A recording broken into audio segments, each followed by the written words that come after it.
Last episode was a bit concerning with the whole dock block thing, fretting the server for 1 million diamonds. That's a bit concerning. So we've got some stuff we need to sort out this week, and we need to really step up our game a bit and actually get S.P.I.R.E up and running so that we've got some credible way of dealing with big bad guys like this at the moment that are cropping up on the server. So the first thing that I've been doing, if we jump into here and pop on my gear a second, you will see that we have been making sure that we have an engine room. We need to connect the engines up to something. So we have been building, or I have been building this week, a bunch of these things, or just started anyway.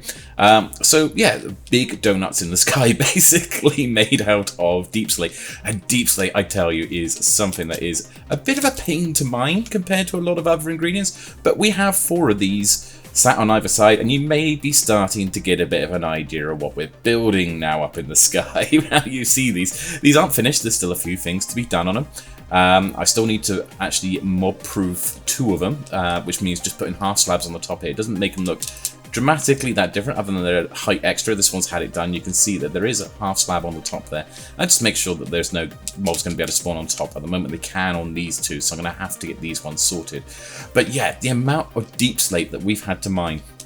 Now, people sort of say, because my store, you saw me set up S.P.I.R.E surplus last episode, and in that one you can say, well, there's a lot of stuff you sell, that's where you're making all your diamonds. But as you saw me talking to Mighty, I don't actually have a lot of diamonds. Well, I've gained a few since then, but actually the majority hasn't come from S.P.I.R.E. It has come from, if we go down here, in my mines. So this is the mines down on the Mushroom Island, which is quite nice because you don't tend to get much spawns going on under the Mushroom Islands itself. But if we descend all the way down to the depth, and it's a long way down, I really need to sort this out. Maybe have some stairs or something going on here. But this is where we have been doing all of our mining. I pulled a load of copper and cobblestone and everything else from the upper levels, and then we have this mid-level here. And then we go down even deeper, and this is where I got my deep slate mine. Now it's at -54, because at -54, this is where you've got a good chance of getting diamonds. It's not the most numerous level for finding diamonds, but it's also at the same level at which lava sits at floor level, so you don't end up falling into lava all the time. So yeah, if we... you can see how much we have literally strip mined. Now strip mining is not the most efficient... Hello, up in there. Strip mining is not the most efficient way of getting diamonds now in 1.18. You know, the best way of doing it is to actually go branch mining, and I did start off doing some branch mining as well as we were going through here. But as you can see, we got the branches there, but you can now see how much we've cleared out. And that's not because I was looking for diamonds, that was because I was looking for this stuff, the deep slate, because we need so very, very much of it. Like, we need loads. And yeah, literally to get across here, we have to use the rockets to fly from one side to the other now, because it is dug back that far. But in the process of digging back out this mine, we've also found a ton of other resources. It includes diamonds, redstone, lapis, and a bit of extra iron. Not that we really need it with the iron farm, but we found a fair bit down here, so that's been quite efficient. But also, while I was digging out all this deep slate, we had this whole Secret Santa thing going on, and it made me sort of think back. Like, I got Iondis for my Secret Santa, and back at the very sort of first couple of days when I was building the iron farm, I needed a name tag urgently, and Ion just came over and she was like, yeah, you got a name tag, what have you got in exchange, sort of thing, if you've got any deep slate. And unfortunately, yeah, I was building everything out of deep slate, and I didn't really have much that I could turn around and give on at the time. So remembering that, then I have turned around and sorted out Iondis' presents. Let's go and have a look at that over in Spawn Town. Now this over here is Iondis' base that she started off, her little starter home. Actually, really nice build. Iondis is one of the new people who've joined the server recently. And yeah, pretty cool. Horse stood, I'm not sure if you're meant to be up on the furniture while Iondis isn't in. Yeah, that may be not a good idea. But yeah, look at this. This is really, really cool. I love the sort of creative use of creating the kitchen and stuff here. All the chairs and the seats and everything else. It's really cool. This is what I love about being on a multiplayer server, is you get loads of inspiration just looking around the place as to what's going on. And this is Iondis' car, which I have spent a fortune in because she's been stocking everything from, like, I mean, there's loads of diamonds in there waiting for her when she gets back. But yeah, there's like redstone and quartz and everything else like that. And I've been buying loads right at the beginning for a load of stuff there. But yes, I've given her her Christmas present, which will be waiting for her when she returns, because she's away for a couple of days over the Christmas period. But there'll be this present here. If we just break in here a second, I'll show you what's in here, though. It's a suit of armor of Netherite armor. I have given her a suit of Netherite armor. Yeah, there's like a Christmas card in there, but actually beneath there, there's a load of cobbled deep slate, because she was saying that she needed deep slate, and mining deep slate's a bit of a pain. I don't mind it. I can just put Netflix on or a bit of music on, and I just go down into my mine that you've just seen and just dig away. But yeah, so I've given her a full chest's worth of Netherite there as well, so that she can turn around and use that to her heart's content, and hopefully that'll keep her going for a little while. So that's my Secret Santa gift to Iondus this season. And also, while we're here in this area, I'm playing with BSL shaders back on again as well all the time, because you know it seems to be working quite fine for me at the moment using BSL shaders on the computer here. We have expanded our stock range over at S.P.I.R.E Surplus, so we now also have cactus, dripstone, packed ice, and snow blocks. So we've got all of these around here. So if we come over here, you can see we've got a load of dripstone there ready to sell people, as well as our usual goods of all the wool and the iron and everything else like that we've got. And we've also, there's a couple of glaciers near me, so I thought, right, I'll go and mine those up and just get some extra ice and snow and pop that in there in case people want it. You know, just opportunities, and a bit of cactus as well. I'm not sure if the cactus will sell. It's not really a handy product other than for green dye, but it's there if people need it. But yeah, that's what is new at S.P.I.R.E Surplus at the moment, and people are using in the signing in book. People have been using this place, so that's pretty cool too. But yeah, I mean, this place is just getting better and better every time I come down here and look around. You got everything going on here at the moment. You got, like, over there is Spider Heart's sort of spawn camp and starter house over there. We've got over here, there's some stuff being worked on. I think Lady Bex's is just outside over there. I don't want to give too many spoilers away. I know Mighty High's stuff is just around the corner. We got the sleigh there as well. We got a few things there, and Cryptic's ship there as well. There's quite a bit going on down here in Spawn Town. I think Christian's over in the corner there, though he has a store down here as well, which is you saw us talking about it in the last episode, where he's like the book mogul of the server at the moment, and making a fortune of it as well. But in the meantime, this episode, yeah, I want to go build some Nether farms, because there's some things in the Nether that I'm going to need, as well as doing some stuff on the base. So I'm going to finish those engines, and I want to try and build the bridge. Gives you more of a clue of what I'm building, but I want to build the bridge as well for the ship as well this week. But the other thing I want to do is go into the Nether and create some more farms. Now, I was hoping that I wouldn't have to build too many more farms, but actually there's 3 things I need to build in the Nether. The first is going to be a blaze farm, because I'm going to need them for end rods. The second is I'm going to need to build myself a Hoglin Farm, because I need leather for all the uniforms for all of S.P.I.R.E staff. And the third one as well is I could do the Pigman trading hall as well, because I need blackstone in a large quantity as well for building all the jets, like you've seen with the thing there. That blackstone I use for building the jet that's part of the base here. That one I had to go out and mine manually, but preferably I don't want to be going into basalt deltas all the time and mining blackstone. So we're going to try and see if we can get some Pigman trading going up and helping us out with that one as well. But before we do that, you'll notice there's something about me that I'm still wearing at the moment, and that's my iron armor. Yeah, that's not going to be very good for going to the Nether, so I'm going to need to go and skill up a little bit and get some proper armor in place, I think. So I think that's the next thing I should be cracking on with. Right, before I start properly gearing up, I've got a few bits and pieces that I've picked up. I've managed to find some bits that have come from, like, doing these gambling with the shulker boxes that Christian set up in his store. But I'm going to try and get a couple more as well. I've also picked up from my Iondus as well, dropped her a few diamonds in there for a diamond chest plate with fire protection for mending, which I think might be quite handy when we're going into the Nether. But I'm thinking we might also just get 2 of these as well and just sort of see what comes out of them. So we're going to turn around and we're going to put in, it's 4 diamonds each, and they're basically mystery shulker boxes. They can have a number of enchanted items in there. I've done it twice already, and I've not had a lot of luck, but we'll also get shulker boxes out of it, so we can see what we get out of it as well. So we'll get that one there, and what shall we go for? Let's go for the ordinary colour one there as well. Let's see what we got.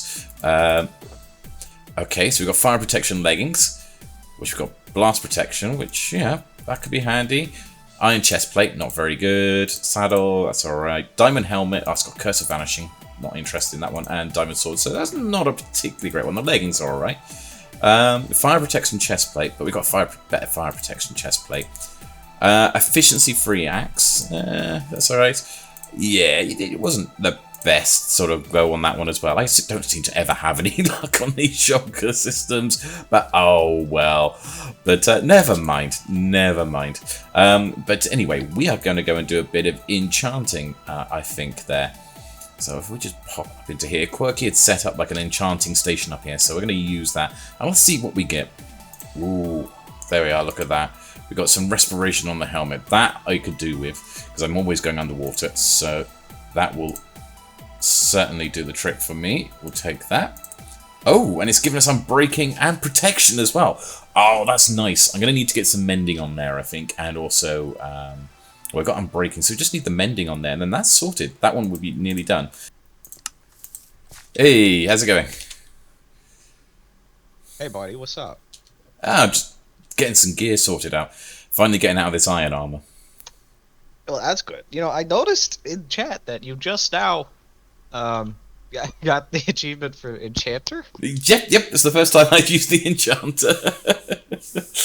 Yeah, I mean... How have you been getting gear? Just books? Yeah, basically, yeah, I've just been using the books. Oh wow. Okay. That's all I've been needing. Lovely. Well, I've only had a couple of tools, so yeah, I sorted through those. I haven't been making a lot of diamonds at the moment this season, but I'm in a position now where I can try and sort out the rest of my stuff. And hold on. Follow me. All right, okay. Look. In an effort to save you some diamonds, okay. And not spend at Christian's shop as well at the same time. Yes. Here, since it's the season, Mary Crimbo have. Oh, you are on me. You are a star. Thank you very much. No, Happy Christmas. Get your gear going. Get that sorted finally. Yeah, I gotta go into the Nether and do a lot of work. So I was like, right, I need to finally go and get this sorted. Well, that's that's fortuitous. Thank you very much. I need to get you a gift back at some point. No, don't worry about it. It's not a big deal. Just an unlimited supply.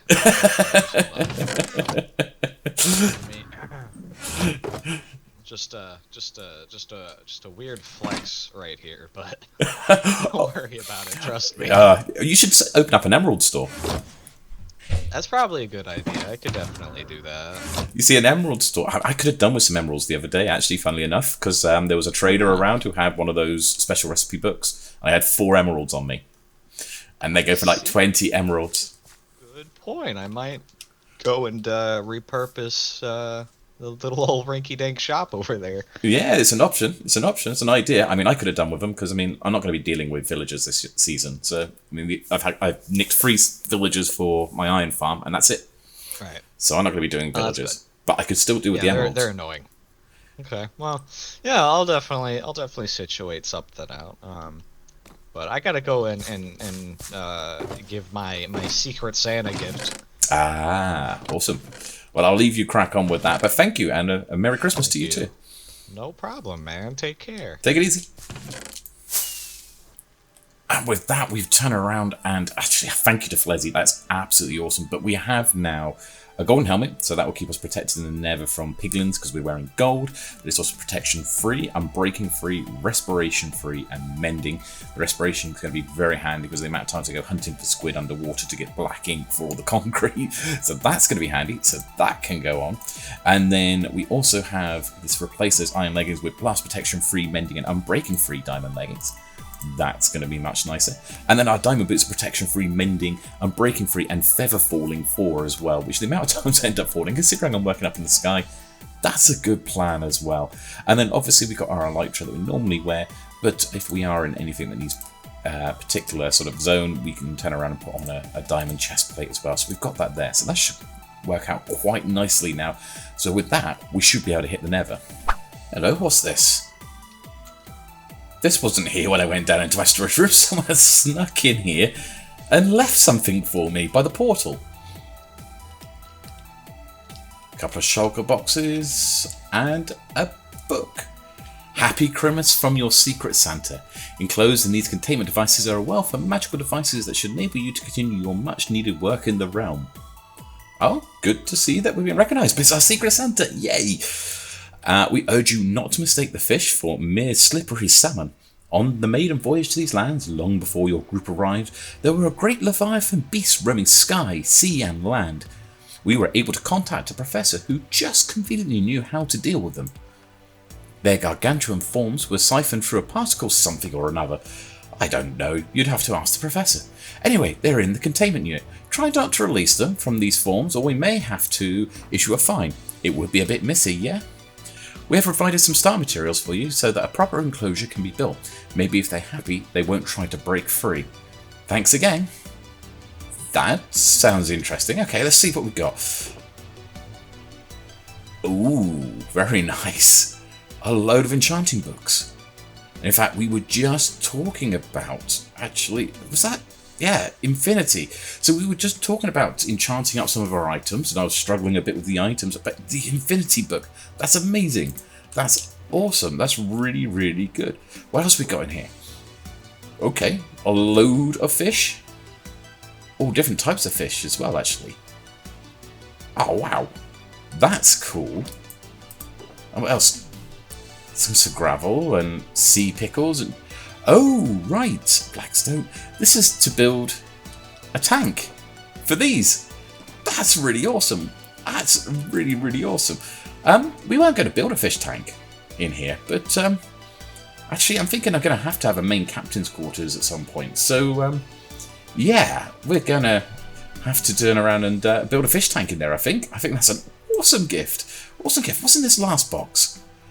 Golden carrots, amethyst, shulker shells and an ender chest.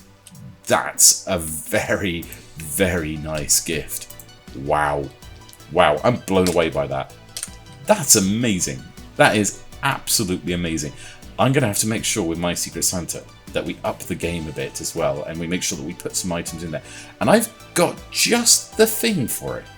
You see, at the beginning of the episode, we were talking about building 3 different types of Nether type farms and everything else, and here's one of them. It's our Piglin trading hall. Oh, Pigman trading hall now. They're not piglins anymore, they're pigmen. Yeah, so we have a bunch of S.P.I.R.E Nether agents in this glass room here, where they're going to help us with getting some materials for us. And it's quite a simple setup. It's very easy to build these. You have a chest here, which we can pop gold into on this minecart, which we can just send up there. It goes along the top there and dispenses the gold into the hoppers you can see there, which then go into the dispensers right behind them. Now, I haven't turned the circuit on. If I go behind it, I'm going to have to sort the switching out a little bit, but we've got these dispensers. And they've got repeaters going into a redstone, which comes through to this EFO-style hopper clock, which if we turn it on, it should be timed just right. If we have a look here, they grab them a gold bar, and just as they release it, they get the next one.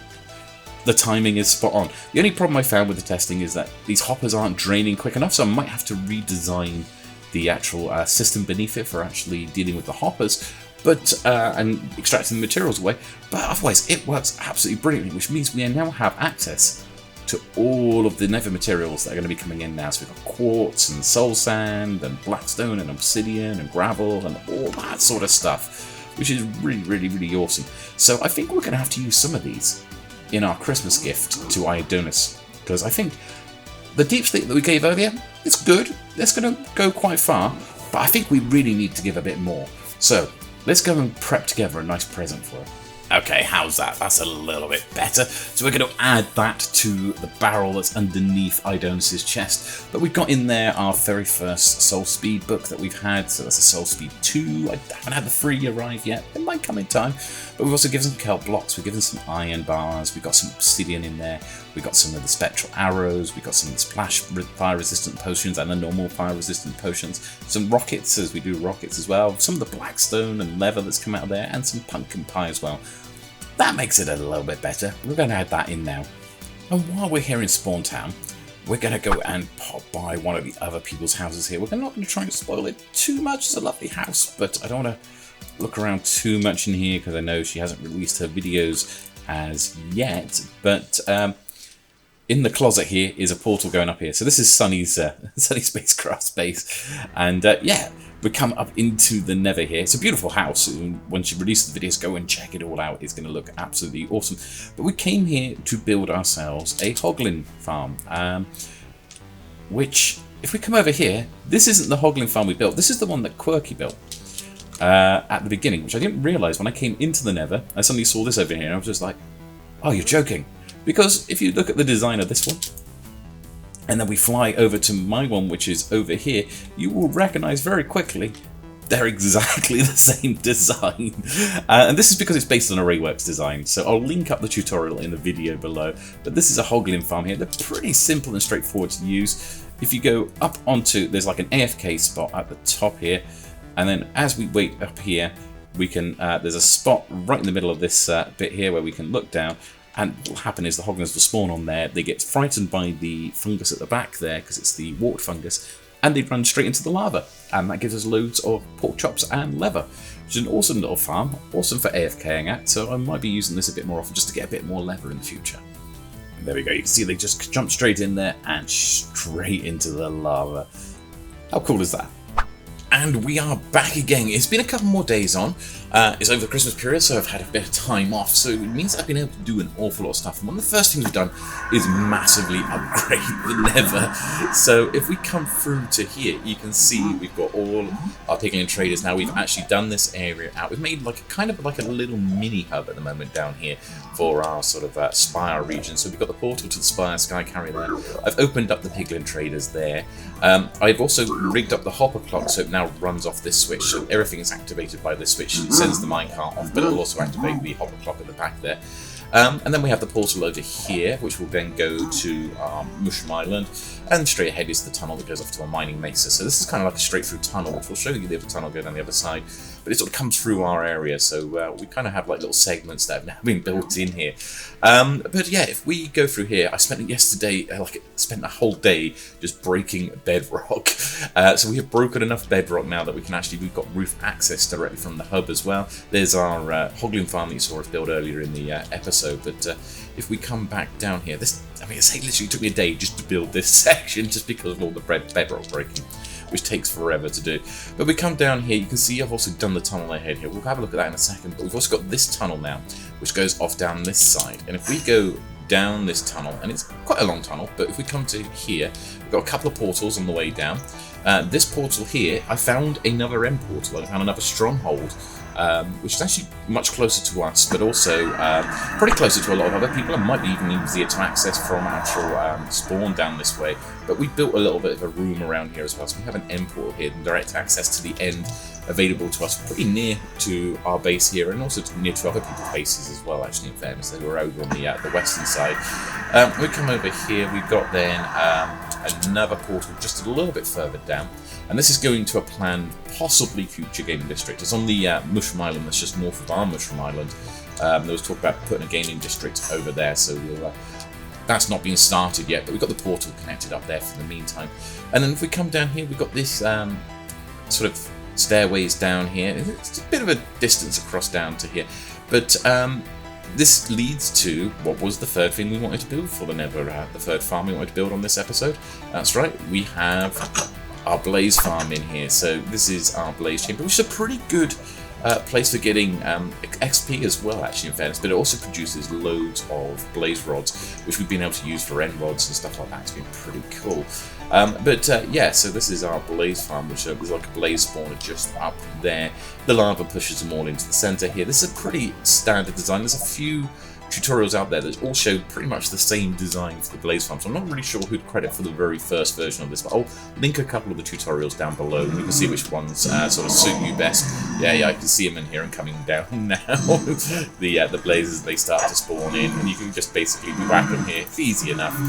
It's such an easy farm to construct. It's just you have to build it in a Nether fortress, which yeah, leads us to all sorts of trouble there. Right, so if we come down around here, though, I've also, because this is on the edge of the Nether Fortress and people are having problems getting into the Nether Fort because they want to go and hunt withers, skulls, and everything else like that, I've actually provided access through to here into the Nether Fortress itself, creating almost like a safe route through to the Nether. You got someone's cut this open. Actually, there's no need because there was a stairwell up there, but it seems like someone's broken this open. A few people have been down here and been hunting withers down here a bit. Oh, and we're getting attacked from a blaze out there. But yeah, we've got a full Nether Fortress out there that's available. This is a nice safe route for people to get into here.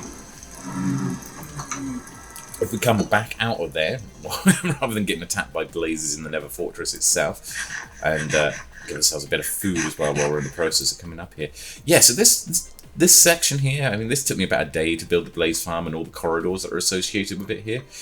These tunnels here. It's almost like I've we started building something almost like an underground system in the Nether, like a tunnel system. That so much so that I've actually even done, and I'll put it up on the screen here. It's a very rough form of like almost like a London Underground style map. Because we then have this tunnel here, which is a slightly different design. This is based more on the design of what we see for Spawn Town with the walls, like you saw us do with the retaining walls for the S.P.I.R.E surplus that we built in the last episode. But we got like Mighty's bases just off on the left there that we've just passed. I haven't actually done his tunnel out. So obviously, yeah, we'll leave it for people to do their own tunnels. And there's a few little branch tunnels that come off here as well. I think that's leading to someone's farm. Oh yeah, Pillager Radio as it's called. I think that's spiders, I think maybe. And then we come into this area, and this is almost like I don't think we're going into the full scale of doing a hub like we did in Season 1, but I have created a little bit of an area here around the spawn area. So we've got access to the spawn camp, which was built by Spider Hearts. We got access to Chris's area there, which is just on the edge of the lakeside. And then we have our actual main, this links up to the lakeside portal. And you can go through here and it still leads, if you follow that tunnel, it all leads onto the eastern end portal access. But that's not being done out either, so that's not flyable. But this route is certainly flyable and makes it just a bit easier. So I've done that, so it's just a bit easier for everyone to get around, because otherwise I was getting a bit fed up because of the tunnels in the Nether. We were just like, there was tunnels built through, you'd have to run them rather than being able to fly them, and they were just basic Nether tunnels. And now we've got quite a nice little sort of bit of design going across. Something else that we've been working on in the last couple of days is that I've built a bridge for our project build here. So we have a few more corridors. I've built a load more corridors. In fact, we've got corridors going down there. We've got corridors coming over to here as well. I love the way this design is coming together. It just has a certain feel and aesthetic to it that was very different to what we did with the Draken last month, but still at the same time has its elements here. We've got more corridors going around here, which is all going to, these sort of open spaces, probably going to lead to rooms and stuff as well. But if we take one of these side corridors here as an example, go down the stairs here, and you can sort of see we come into this room here, which is a room we've put at the front here. This is basically our bridge, our command center. So you got like basically the captain's podium here, which he can stand on, looking out over the bay just ahead there. We've got you can just see the Mushroom Island just down there. But I'll probably put a few computer consoles and stuff along here as well. So there'll be a few consoles with crew and everything else we'll put in there. We'll have probably some consoles there for which he can stand out there. And then we've got this sort of section up into here, and we have this like raised balcony area here. And there we can put like I was thinking about putting a table here, but I think there's not really enough space. But we've probably got a corridor going deeper back into the vessel this way, which will lead to another major room at the back there, which we might do in the next episode or two. But yeah, this is our sort of our command center, and it's got an upper level as well. So if we go back on up this way, and we've got these side bits here. I think I might leave these ones open. So that this is like your landing entrance. Might put a little bit of a balcony sort of hanging off the side of the of our base here, which makes it easier for us to come in and land when we're flying around with a Elytra, so we can get easily into the base, in and out from the outside. But yeah, if we, sorry, I'm going the wrong way, so that leads to the stairwell on the other side. But if we go through to this side, you can see this leads to that little mini upper balcony that we've got here that overlooks the bridge from the top here. And then you've got these little side corridors here as well, because these will lead to sections in front of the bridge. So the bridge is going to be built on the bottom of the base, has this commanding view on the bottom, but there will be bits still in front of that as well. Which brings us to, actually, maybe it's about time we actually revealed what it is we are building, because now as we sort of fly out and have a look, we can sort of see we have these sort of things that we built at the beginning, these sort of 4 rotor systems here, which enable us to uphold the base and keep it in the air. Then we have this whole structure coming along here. So you can see from the outside, we've got the farms at the back there. There's our storage system, stroke engine room in the middle there. There's our portal room. And then down at the front here, we have the bridge as well, with those extra corridors that we've just built as well. And you can see the bridge is sort of underslung. So if we sort of fly away and have a look, you can sort of see we've got this bridge on the underneath. And yeah, maybe it's about time. You've seen the tickers going along the bottom there. This sort of denotes where we are. So we have previously been putting up saying this is Project Build Site. So maybe it's about time we actually reveal what the name of this place is. And yeah, it is the S.P.I.R.E Sky Carrier. Obviously, clearly inspired by various different sort of flying air bases that have existed in science fiction. Obviously, you've got the S.H.I.E.L.D. helicarrier in the whole MCU, which is actually probably one of the strongest influences on this in that sense for what we're building. But there's also going to be this influence from things like the Captain Scarlet cloud base. You've got the, I think it's called the Valiant, was in Doctor Who at one point, which the Master took control of, which was another flying aircraft carrier. So we're basically building a flying aircraft carrier. So you can see I've got like even in the distance there, we've got these this Nether rack going up there. That's just me planning out heights and sort of dimensions on how this base will actually sort of come together. But yeah, its strongest influence may be probably the helicarrier from an MCU, but the actual aesthetic, the design, this sort of more sort of almost Gothic style architecture that's on board is a bit inspired by things like Battlefleet Gothic, which is from the Warhammer 40k universe. So we're kind of sort of blending the two together. So we have this very Gothic sort of style helicarrier that's going to be developed. And it's I haven't got like a design built in creative or anything else like that. I'm just building it as I'm going along. I might plan out little bits and pieces, sort of just to see if something works, like if a wall structure works or something like that, and then replicate that and build that into the actual design over here. But the idea is pretty simple. You know, we're just going to build it as we go along and see how we can get to. But yeah, our base is starting to come together, starting to get a bit of a function here. This bridge will be on the underside of the hull. We've got the grey there. That will probably be the most prominent sort of colour on the outside. We'll probably build some sort of various sort of things like flying buttresses or upside down flying buttresses, I was thinking, going along the outside of the ship and everything else like that, just to give it that, continue to give it that sort of Gothic look there as well. But all the sort of bits that are the light grey will be hidden. They'll be sort of inside the ship, and it'll be just, yeah, we'll have like the bow coming up here, and then we'll have like the whole deck going along the top here, and then probably a second deck very similar to the sort of the S.H.I.E.L.D. helicarrier, sort of coming off the back there at an angle, and then we'll have like a little control tower up there as well for sort of directing the aircraft. But yeah, the progress this week has been, in this episode, has been pretty good. We have done a lot. We have built 3 Nether farms. So we have built, Nether farms, 3 Nether type functions, featurettes. So we have the Blaze farm, we have the Hoglin farm, we have the, the Pigman trading hall in there. We've also upgraded the tunnels. We've also built a new end portal room. You know, we've done quite a bit. We've built roof access, breaking through a large quantity of bedrock. That was no small task, even though we only briefly went over it. We've built the bridge on the front of this thing. Progress is doing well at the moment. But I'm Draken. This is the DrakenGameWerks, and we will see you next time. Bye.